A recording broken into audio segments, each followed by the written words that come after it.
નમસ્કાર મિત્રો, ગઈકાલે આપણે સમસ્થાનિક, આઇસોટોપ્સ અને સમન્યુક્લિયોન્સની આપણે ચર્ચા કરી હતી. ત્રણેય વચ્ચેનો સૂક્ષ્મ ભેદ મેં તમને સમજાવ્યો હતો. એના આધારિત એ ત્રણ થિયરી ઉપર આધારિત આપણને જી નીટના જે પ્રશ્નો છે એની આપણે ચર્ચા કરીશું. તો પહેલો પ્રશ્ન છે, પ્રશ્ન નંબર 1. એક પરમાણુમાં પ્રોટોન 26 છે, ન્યુટ્રોન પણ 26 છે અને 23 ઇલેક્ટ્રોન છે, તો તેની સંજ્ઞા કઈ? તો મિત્રો, એ પહેલા તમને થિયરી સમજાવી દઉં. કોઈ પણ તત્વની સંજ્ઞા છે એમ લઈએ છીએ આપણે કે તત્વની સંજ્ઞા લઈએ.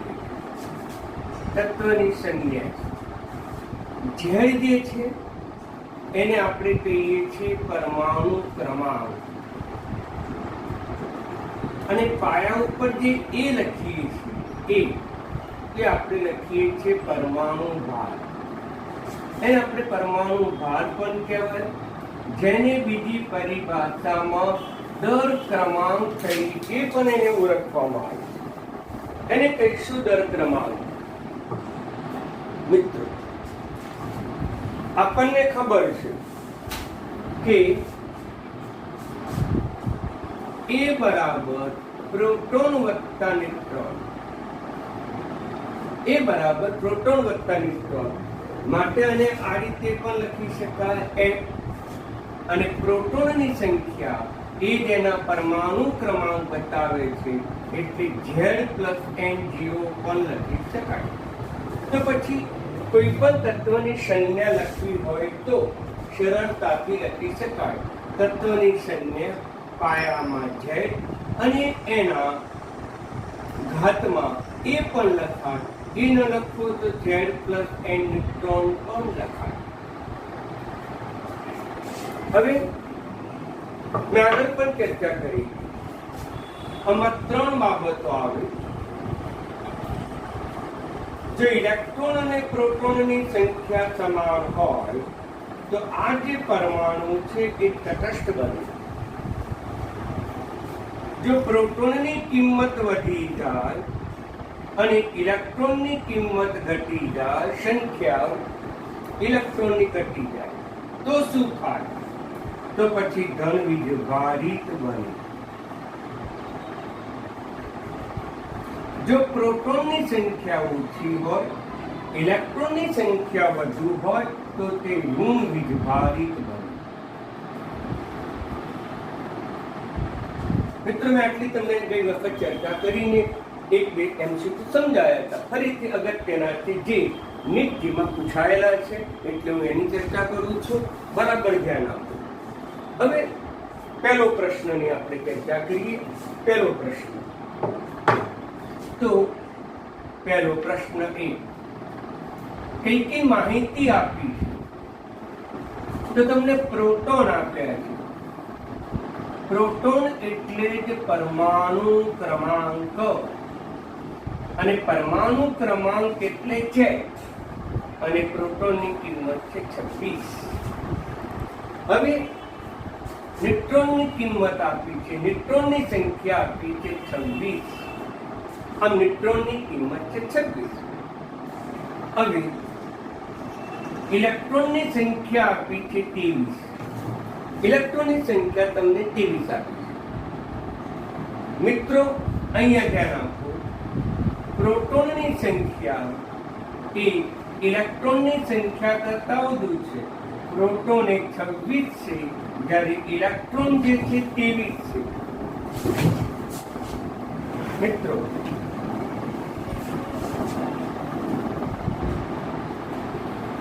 તેથી આપણે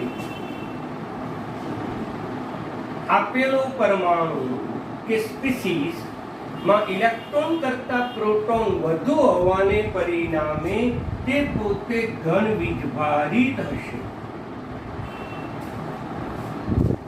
તે પોતે ધન વીજભારિત હશે.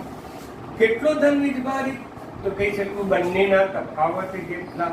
પ્રોટોન અને ઇલેક્ટ્રોનની બાદબાકી તફાવત અને તફાવત હંમેશા ધન જ રહેવા.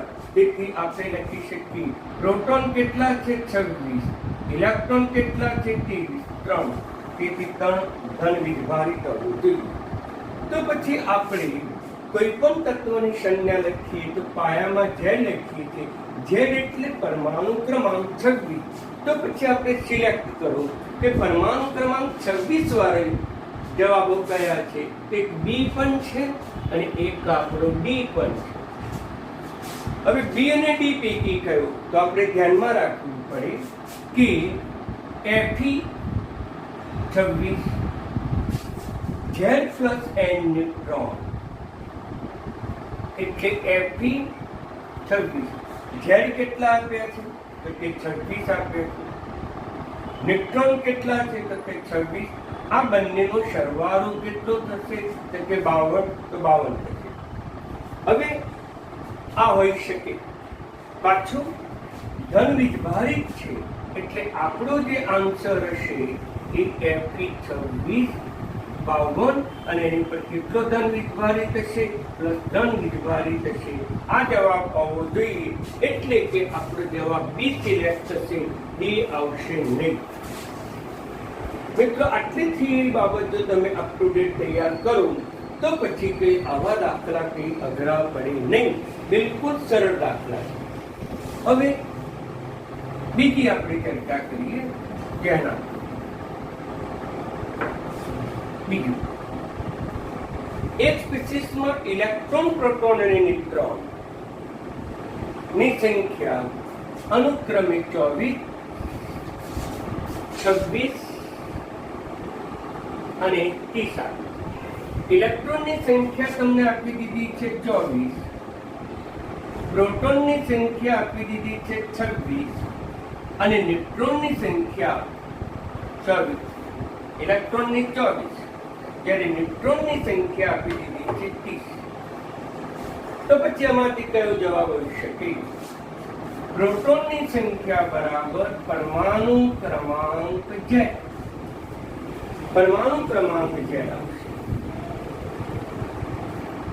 અહીંયા. તો પરમાણુ ક્રમાંક 26 હોય તો તેવો તત્વ કયો? તો કે Fe નો પરમાણુ ક્રમાંક 26 છે. તેથી જવાબ A પણ આવે અને B પણ આવે. હવે નક્કી કરીએ કે A અને D પૈકી કયો આવે. A અને D પૈકી કયો આવે? તો અહીંયા તમે ધ્યાન આપો કે પ્રોટોનની સંખ્યા 26 છે જ્યારે ઇલેક્ટ્રોનની સંખ્યા 24 છે. આમ પ્રોટોન જે છે એ 26 છે જ્યારે ઇલેક્ટ્રોન જે છે 24 છે. આમ પ્રોટોન અને ઇલેક્ટ્રોન સમાન નથી. તેથી એ તટસ્થ નથી. કાં તો ધન વીજભારિત હોવો જોઈએ કાં તો ઋણ વીજભારિત હોવો. પરંતુ અહીંયા ઇલેક્ટ્રોનની સંખ્યા વધુ છે, ઇલેક્ટ્રોનની સંખ્યા ઓછી છે ત્યારે પ્રોટોનની સંખ્યા વધુ. તેથી તે પોતે આ જે તત્વ છે એ ધન વીજભારિત હોવું. કેટલો ધન વીજભારિત? બંનેના તફાવત છે. તો પ્રોટોન ઓછા ઇલેક્ટ્રોન તો 26 ઓછા 24. 26 ઓછા 24 એટલે બંનેનો જવાબ થશે બાદબાકી 2. આમ પોતે ધન વીજભારિત હોવો જોઈએ એટલે Fe 26 અને એની પર 2 પ્લસ વીજભાર હોવો જોઈએ. આ આપણો આન્સર થાય. એટલે મિત્રો કયો જવાબ થશે? એટલે મિત્રો આપણો જવાબ D થશે. ઓકે, આમ દરેકને આ બાબત બરાબર સમજી લો.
ઓકે મિત્રો, તો દરેકને ખ્યાલ આવી ગયો.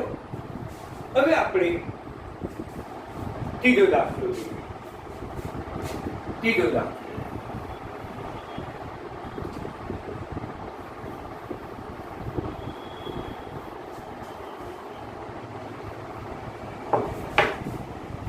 ઇલેક્ટ્રોન 10 છે, પ્રોટોન 9 છે અને ન્યુટ્રોન પણ 10 છે.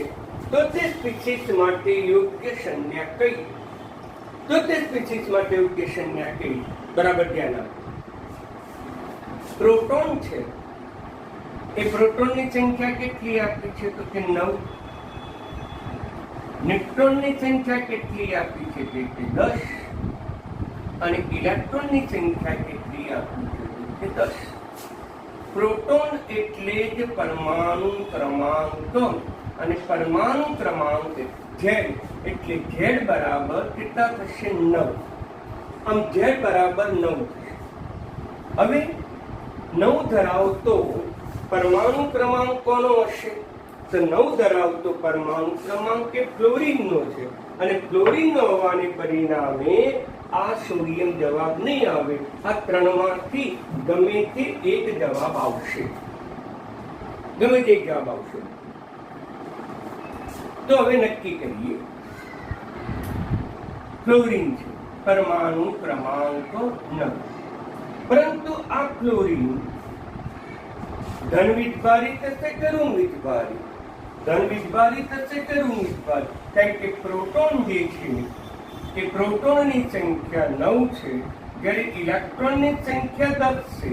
આમ પ્રોટોન અને ઇલેક્ટ્રોન સમાન નથી, એટલે કે તટસ્થ નથી.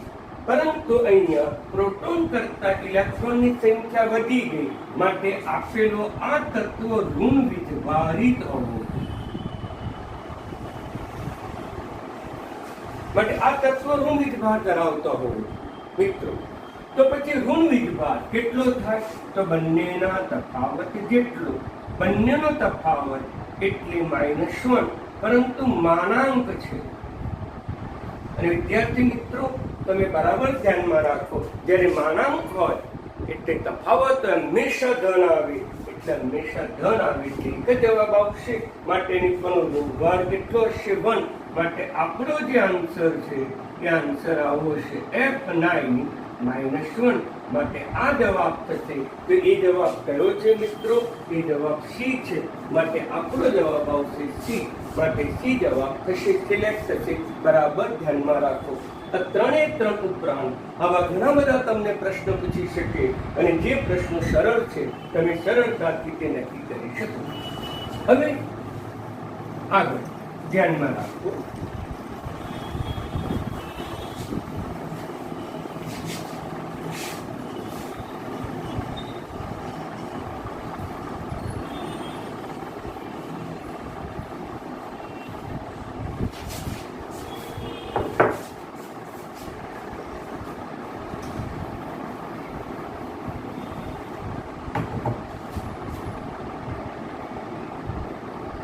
વિકિરણનો સ્વભાવ. વિકિરણ એટલે શું? તો કહી શકાય પ્રકાશ.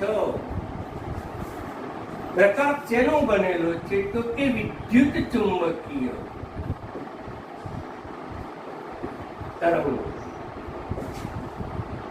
વિકિરણ જેને પ્રકાશ પણ કહેવાય, જે વિદ્યુત ચુંબકીય તરંગોનો પણ બનેલો છે, અને એના સ્વભાવ વિશે આપણે ચર્ચા કરી. સ્વભાવ એટલે એનો ગુણધર્મ. બરાબર ધ્યાનમાં રાખજો મિત્રો, કે કોઈ પણ વિકિરણ કે પ્રકાશ એ વિદ્યુત ચુંબકીય તરંગોનો બનેલો છે. એટલે કે તરંગો આવા પ્રકાશના સમજી લો.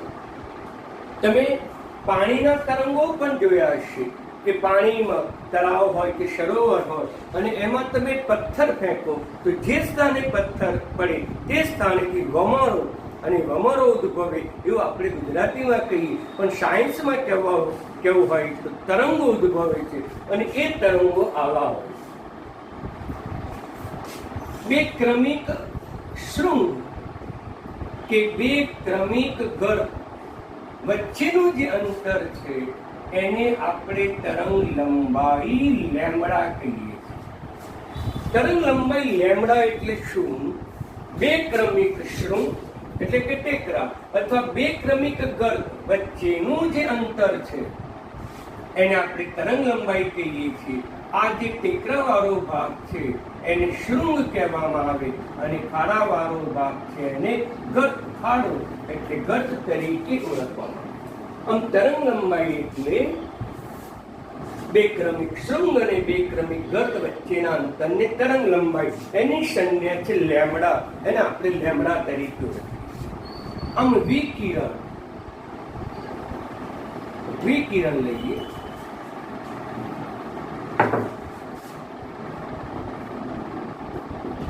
વિકિરણ કે પ્રકાશમાં તરંગ લક્ષણ છે. પ્રકાશમાં આ લક્ષણ છે અને એને પરિણામે એ પ્રકાશ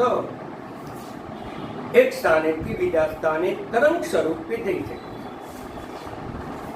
અને એના માટેની ઘટના વિવર્તન અને ત્રીજું વ્યતિકરણ. આ બે ઘટના જે છે એ તરંગ લક્ષણને આધારે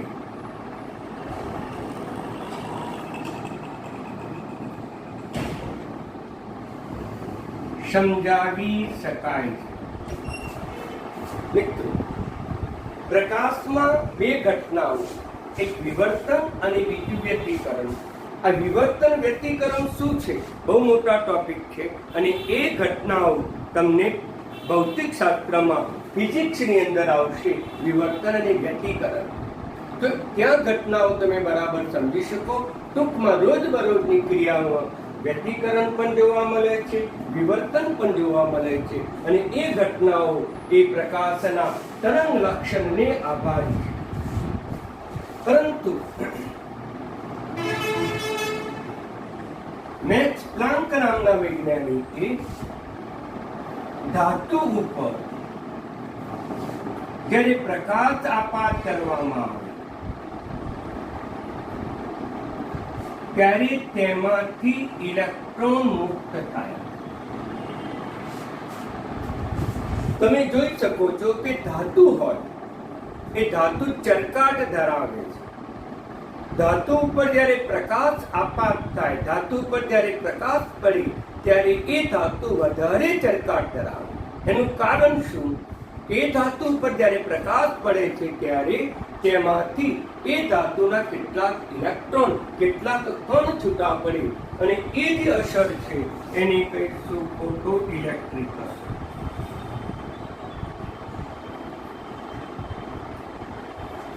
ધાતુ પર પ્રકાશ આપાત કરવામાં આવે, ચરકાટ પ્રાપ્ત કરે અને એ ઘટનાને શું કહીશું આપણે? ફોટો ઇલેક્ટ્રિક અસર તરીકે ઓળખવામાં આવે. આ ઘટનાને પરિણામે સાબિત થયું કે પ્રકાશમાં કણ લક્ષણ છે. વિદ્યાર્થી બરાબર વિચારજો, સાયન્સ ક્યાં વધી? પહેલા સાબિત થયું કે પ્રકાશમાં તરંગ ગુણધર્મ છે, તરંગ લક્ષણ છે અને એ તરંગ લક્ષણને આધારે વિવર્તન અને વ્યતિકરણ જેવી ઘટનાઓ સમજાવવામાં આવી. પરંતુ મેક્સ પ્લાન્કે પ્રયોગો કર્યા અને પ્રયોગોને આધારે સાબિત થયું કે પ્રકાશમાં કણ લક્ષણ છે અને પ્રકાશના કણને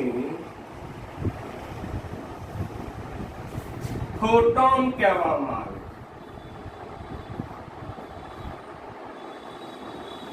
ફોટોન, પ્રોટોન નહીં, ફોટોન.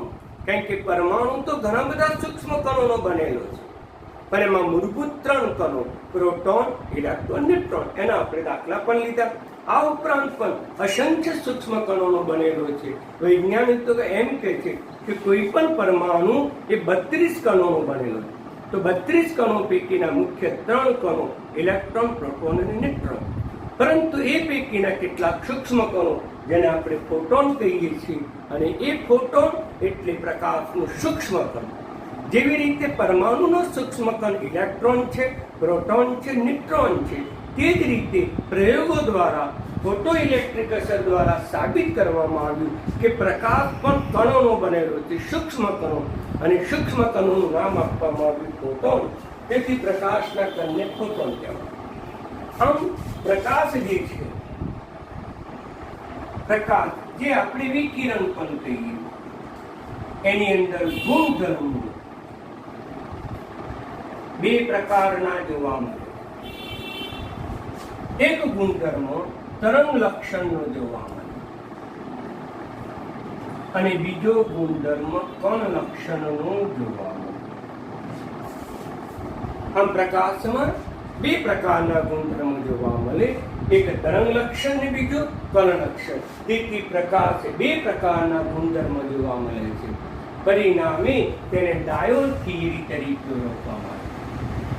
ડાયોડ યાની કે દ્વિસ્વભાવ, અલગ અલગ નામ આપવામાં આવે છે. આમ પ્રકાશ દ્વિસ્વભાવ ધરાવે. પ્રકાશના કેટલાક ગુણધર્મો એ તરંગ લક્ષણને આધારે સમજાવી શકાય છે, જ્યારે પ્રકાશના કેટલાક ગુણધર્મો એ કણ લક્ષણને આધારે સમજાવી શકાય છે.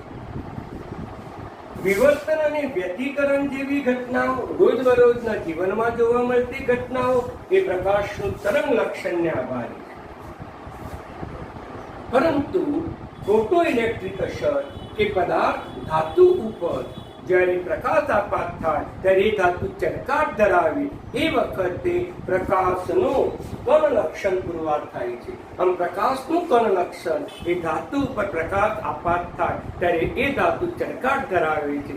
એ ગુણધર્મ એ આપણે પ્રકાશના કણ લક્ષણને આધારે સમજાવીશું. ટૂંકમાં પ્રકાશ બે પ્રકારનો ગુણધર્મ ધરાવે છે, એક તરંગ ગુણધર્મ, બીજું કણ ગુણધર્મ.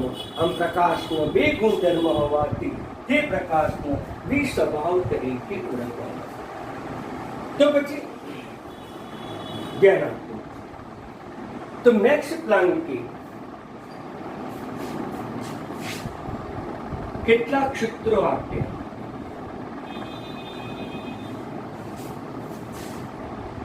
કે ફોટોનની ઉર્જા કેટલી?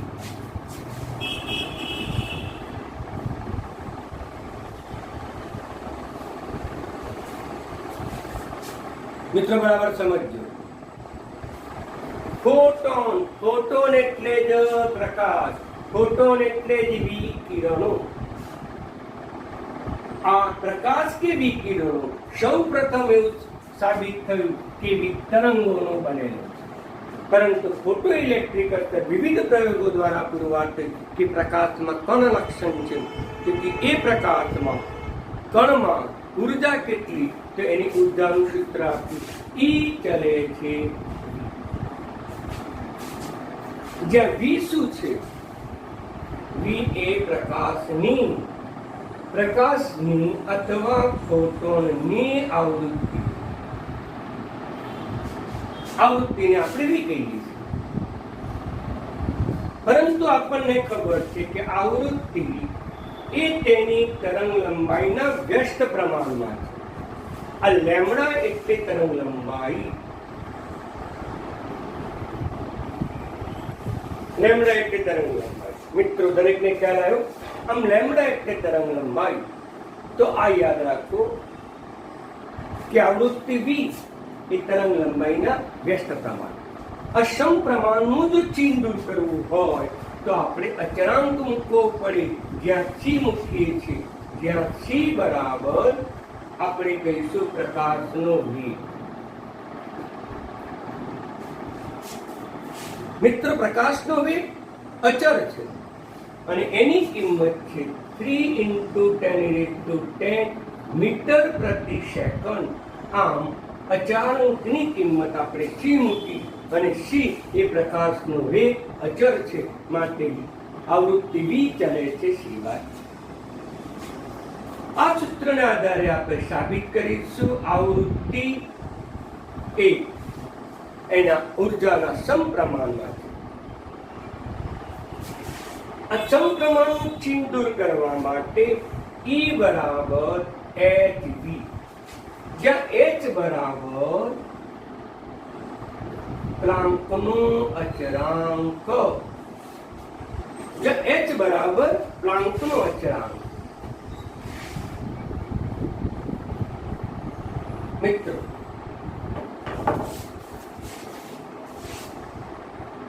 પ્લાન્ક નામના વૈજ્ઞાનિક અચળાંક એનું મૂલ્ય 6.626 into 10⁻⁻31 જૂલ સેકન્ડ છે. આ ચોક્કસ મૂલ્યો છે જે આપણને જ્યારે પણ એમ ચૂકે કે દાખલા પૂછે ત્યારે કિંમત આપી દી. પણ મિત્રો આવા કાયમ જે અચળો છે, અચળાંકો છે, એની કિંમતો યાદ રાખવી હિતાવહ છે. ધીમે ધીમે પણ તમને આ બધી જ કિંમતો આવડશે. ઓકે, તો જો જૂલમાં છે એટલે 34 લઈ શકાય, -34 જૂલ પ્રતિ સેકન્ડ. હવે ધ્યાન આપો, આવૃત્તિ v ની કિંમત આપણે મૂકી દઈએ. આવૃત્તિ v ની કિંમત મિત્રો, તો આવૃત્તિ v ની કિંમત આપણે સરળતાથી મૂકી શકાય. આવૃત્તિ v બરાબર શું છે? c બાય લેમ્બડા, એટલે E બરાબર hc બાય લેમ્બડા. તો આમ કોઈ પણ ફોટોનની ઉર્જા કેટલી, કોઈ પણ ફોટોનની ઉર્જા કેટલી આપણે સરળતાથી નક્કી કરી શકીએ. આમ પ્રકાશની ઉર્જા કેટલી, પ્રકાશ એટલે જ ફોટોન, પ્રકાશ એટલે જ કણ, એની ઉર્જા કેટલી, તો આપણે આ સૂત્રની મદદથી આપણે નક્કી કરી શકીએ. 1 મોલ ફોટોનની ઉર્જાને એક આઈન્સ્ટાઈન કહેવામાં આવે છે.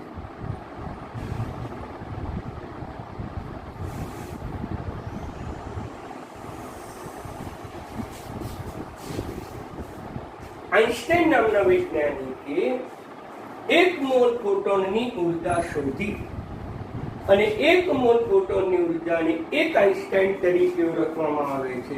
એટલે 1 આઈન્સ્ટાઈનની કિંમત તમારે શોધવી હોય તો એવોગેડ્રો અંક વડે તમારે ગુણી નાખવા પડે.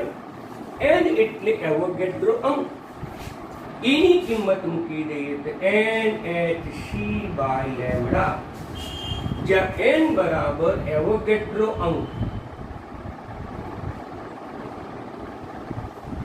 અને એની કિંમત તમને ખબર છે 6.0022 into 10⁻23.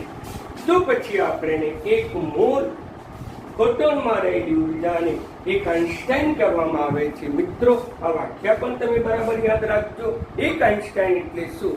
1 મોલ ફોટોનમાં રહેલી ઉર્જાને 1 આઈન્સ્ટાઈન કહેવામાં આવે. એટલે 1 આઈન્સ્ટાઈનનું મૂલ્ય શોધવું હોય તો આ કિંમતને આપણે એવોગેડ્રો અંક વડે આપણે શોધી શકીએ. ફરીથી જોવું મિત્રો, બહુ અગત્યની થિયરી છે. આખો કોન્સેપ્ટ જ અલગ છે કે વિકિરણ અથવા પ્રકાશ સૌથી પહેલા શરૂઆતમાં વિકિરણો કે પ્રકાશ એ વિદ્યુત ચુંબકીય તરંગોના બનેલા હોય અને તરંગો હોય તો એની સંજ્ઞા તરંગ લંબાઈ લેમ્બડા વડે દર્શાવવામાં આવે. તરંગ લંબાઈ એટલે બે ક્રમિક શૃંગ કે બે ક્રમિક દ્રવ વચ્ચેના અંતરને તરંગ લંબાઈ કહેવામાં આવે. આમ શરૂઆતમાં 19મી સદીમાં પ્રકાશ કે વિકિરણમાં તરંગ લક્ષણ પુરવાર થયું હતું અને તરંગ લક્ષણના આધારે બે ઘટનાઓ સાબિત કરી, એક વિવર્તન અને બીજું વ્યતિકરણ. આ વિવર્તન અને વ્યતિકરણ ઘટનાઓ સમજાવે છે કે પ્રકાશમાં તરંગ લક્ષણ હતું. ત્યાર પછી 20મી સદીની શરૂઆતમાં 19મી સદીની અંતમાં મેક્સ પ્લાન્કે કેટલાક પ્રયોગ કર્યા અને એ પ્રયોગ કરીને એને ફોટો ઇલેક્ટ્રિક અસર સમજાવી. ફોટો ઇલેક્ટ્રિક અસર એટલે શું કે ધાતુ ઉપર જ્યારે પ્રકાશ આપાત કરવામાં આવે છે ત્યારે તેમાંથી ઇલેક્ટ્રોન મુક્ત થયા. આ અસરને ફોટો ઇલેક્ટ્રિક અસર તરીકે ઓળખવામાં આવ્યું અને ફોટો ઇલેક્ટ્રિક અસરને આધારે પુરવાર થયું કે પ્રકાશમાં પણ કણ લક્ષણ છે. જેવી રીતે ઇલેક્ટ્રોન પ્રોટોન ન્યુટ્રોનમાં કણ લક્ષણ છે, કણ ગુણધર્મ છે, તે જ રીતે પ્રકાશમાં પણ કણ લક્ષણ છે. આમ પ્રકાશ કણોનો બનેલો છે. આમ પ્રકાશમાં બે ગુણધર્મ પુરવાર થયા. એક તરંગ લક્ષણ પુરવાર થયું, બીજું કણ લક્ષણ પુરવાર થયું. આમ પ્રકાશ બે પ્રકારનું ગુણધર્મ ધરાવે છે, બે પ્રકારની ભૂમિકા ધરાવે છે અને એને આપણે પ્રકાશનો દ્વિસ્વભાવ અથવા ડાયોડ થિયરી તરીકે ઓળખવામાં આવે. તો પ્રકાશ કણ લક્ષણ ધરાવે તો પછી એની ઉર્જા કેટલી? તો ઉર્જાનું સૂત્ર ત્યાર પછી સાબિત કરવામાં આવ્યું કે કોઈ પણ ફોટોન કે પ્રકાશની ઉર્જા તે તેના આવૃત્તિના સમપ્રમાણમાં છે, પરંતુ આવૃત્તિ તરંગ લંબાઈના વ્યસ્ત પ્રમાણમાં છે.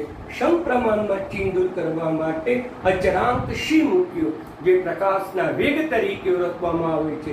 પ્રકાશના વેગનું મૂલ્ય 3 × 10 મીટર પ્રતિ સેકન્ડ. આ સૂત્ર મુજબ ફોટોનની ઉર્જા એ આવૃત્તિના સમપ્રમાણમાં છે, પણ અહીંયા સમપ્રમાણનું ચિંદુર કરવા માટે મેક્સ પ્લાન્કે પોતાનો અચળાંક મૂક્યો અને એ અચળાંકનું મૂલ્ય 6.626 × 10⁻34 જૂલ સેકન્ડ છે. અહીંયા આવૃત્તિની કિંમત આમાંથી મૂકી hc/λ. આમ એક ફોટોનની ઉર્જા આટલી થાય, એક ફોટોનની. પણ એક મોલ ફોટોન લઈએ, કારણ કે મોલ એ જથ્થો છે, એસઆઈ એકમ છે, તો એસઆઈ એકમમાં પણ ઉર્જા ગણવી પડે. તો એક મોલ ફોટોનની ઉર્જા એટલે એક આઇન્સ્ટાઈન ઉર્જા કહેવામાં આવે અને એક આઇન્સ્ટાઈન ઉર્જા બરાબર Ne. n એટલે એવોગેડ્રો અંક અને E એટલા કિંમત મૂકી. એટલે મિત્રો બહુ અગત્યના સૂત્રો હતા. આમાંથી તમને ગમે તે નીટજીમાં જાહેર પરીક્ષામાં ટૂંકા પ્રશ્નો પૂછી શકે છે, જે આપણે આવતીકાલે આના આધારે નીટજીના પ્રશ્નોની ચર્ચા કરીશું. એટલે મિત્રો તમે આ થિયરી બરાબર તૈયાર કરજો અને આ થિયરી મેં તમને મારા પેમ્પલેટ દ્વારા, મારી નોટ દ્વારા અગાઉ મોકલી આપી છે, જે તમે ઉતારી પણ હશે, એ પણ તૈયાર કરો. અને આ થિયરી મેં લખી છે પાટિયા ઉપર, એમાંથી જો લખશો તો પણ ચાલશે. વેરી મોસ્ટ ઇમ્પોર્ટન્ટ આ સૂત્રો છે, જેના આધારે આવતીકાલે આપણે જી નીટના અને વૈકલ્પિક પ્રશ્નોની આપણે ચર્ચા કરીશું. અસ્તુ.